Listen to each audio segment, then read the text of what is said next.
अब आ जाओ V1 के अंदर। अब V1 जो है वो आपके पास है, वो 3 ब्रांचेज देती है। एक देती है लैक्रीमल ब्रांच, एक देती है फ्रंटल ब्रांच और एक देती है नेज़ोसिलियरी ब्रांच। तो lacrimal branch, frontal branch, nasociliary branch. Lacrimal branch बहुत सिंपल है, कुछ भी नहीं है। लैक्रीमल ब्रांच एक ही ब्रांच है, वो लैक्रीमल ग्लैंड को दे देगी आगे सप्लाई, और लैक्रीमल ग्लैंड के साथ वो आगे सुपीरियर आईलिड को भी देती है और कंजक्टाइवा को भी देती है। बात समझ आ गई? तो 3 चीज़ों को सप्लाई दे रही है। लैक्रीमल ब्रांच पढ़ के खत्म करो, लैक्रीमल ग्लैंड, सुपीरियर आईलिड और आपका कंजक्टाइवा, कहानी खत्म। जो फ्रंटल ब्रांच होती है वो 2 में कन्वर्ट हो जाती है, मतलब 2 में ब्रांच हो जाती है। एक है सुप्रा ट्रोक्लियर नर्व और एक है सुप्रा ऑर्बिटल नर्व। आई बात समझे?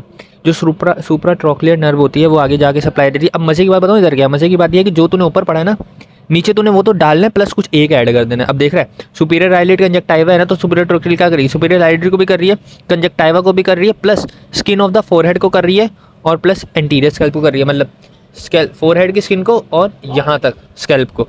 तो एंटीरियर स्कैल्प यही होगा ना भाई, एंटीरियर स्कैल्प को। अब मजे की बात, ऑर्बिटल जो सुपर ऑर्बिटल नर्व है वो मजीद पीछे जाएगी। देखो ऊपर वाली चीज़ें तो आएंगी, सुपीरियर आईलिड आई, कंजक्टाइवा आया, स्किन ऑफ फोरहेड आएगा, लेकिन अब एंटीरियर स्कैल्प नहीं आएगा। स्कैल्प टिल वर्टेक्स यहाँ तक करेगी। अब आई बात समझ? तो नेज़ोसिलियरी, तूने नेज़ोसिलियरी पढ़ी, नेज़ो कह रहा हूँ, लैक्रीमल ब्रांच, तूने लैक्रीमल ब्रांच पढ़ी। लैक्रीमल ब्रांच, लैक्रीमल ग्लैंड और आपके कंजक्टाइवा और अपर आईलिड, कहानी खत्म।